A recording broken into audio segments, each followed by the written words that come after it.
Assalamu alaikum. In this small tutorial video, I'll try to explain how in our smart hotel system project for COE 444, how we were able to implement a connection between the inner network of Cisco Packet Tracer to Firebase and the database in Firebase. It will not go into too much detail, just try to show the general structure of how we achieved such connection.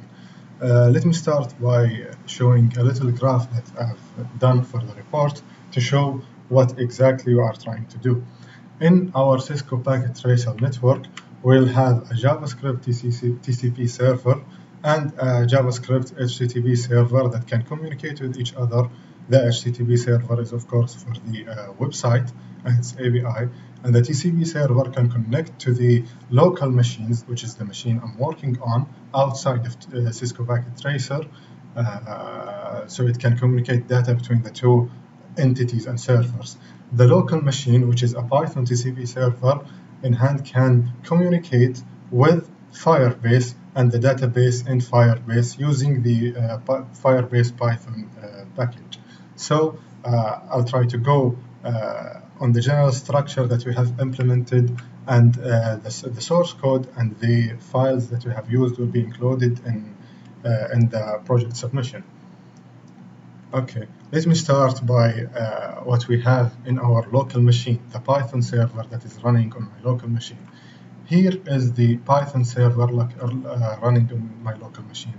Above this line are just imports for the Python packages and some credentials for the Firebase project. Other than that, the main thing that we are doing here is that we are opening a WebSocket. You see here that we are using that package to open a WebSocket, so we can connect to a Packet Tracer. I've already run the server, so we can see here its outputs. It was waiting for a connection, and when I opened Packet Tracer, two TCP servers has connected to this Python server. We will be discussing one of them. Okay, let me now open up Packet Tracer.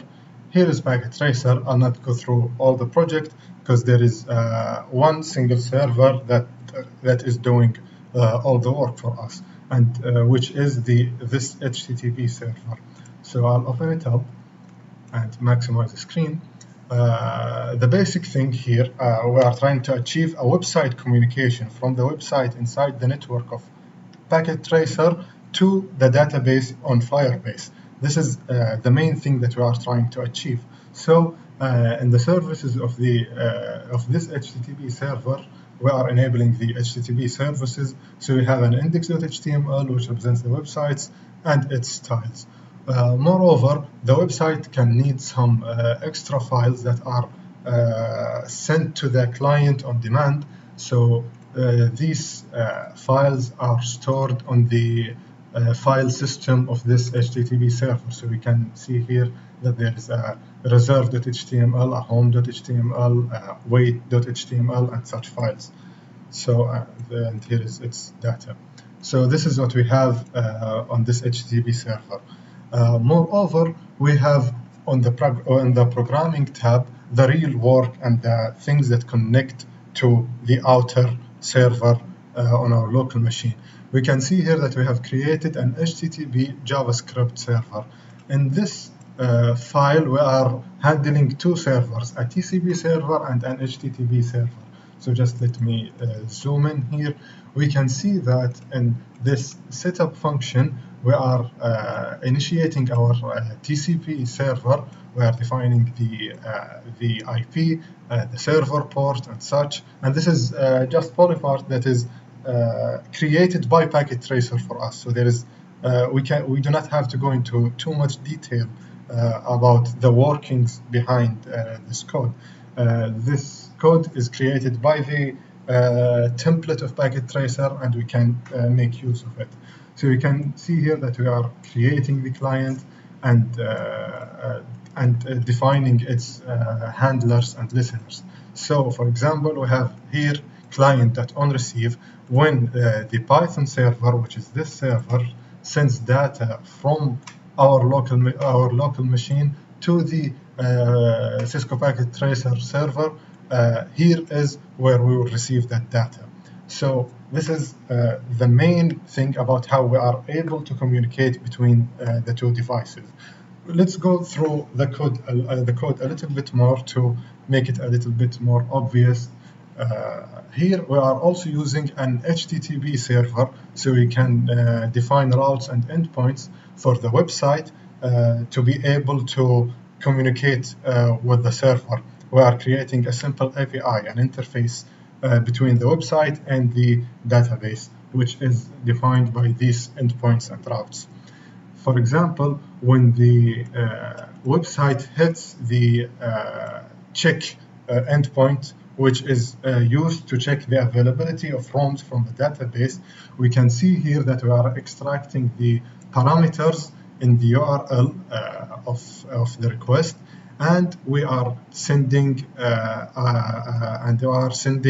the client the wait page to tell the client to wait until the data is fetched, and we are also sending to the client, which is this TCP server, the data that we have received from the website. In this TCP server, we receive the data inside this thread. This thread handles all the data that is received from the Packet Tracer TCP server. We receive the data here and we decode it so we can be able to read it. And if we go down here, if the data includes the check-in flag, we can run the listener, which is check available. If I jump into the check available listener, we can see that this function is referencing the Firebase database to check the availability from there. If I can get the website here, we can see that this is our real-time database that is provided to us by Firebase. We can see multiple, I think they are called documents here, that defines the data and stores them. For example, if a fire detector or smoke detector detects that there is smoke that is caused by fire, the data will be stored here, in which room was it detected and the exact time it was detected. We also have the rooms or the rooms of the hotel that has the data, if it is reserved, its number, its check-in and check-out dates. So this is what we are querying from our Python server. We are referencing the rooms collection.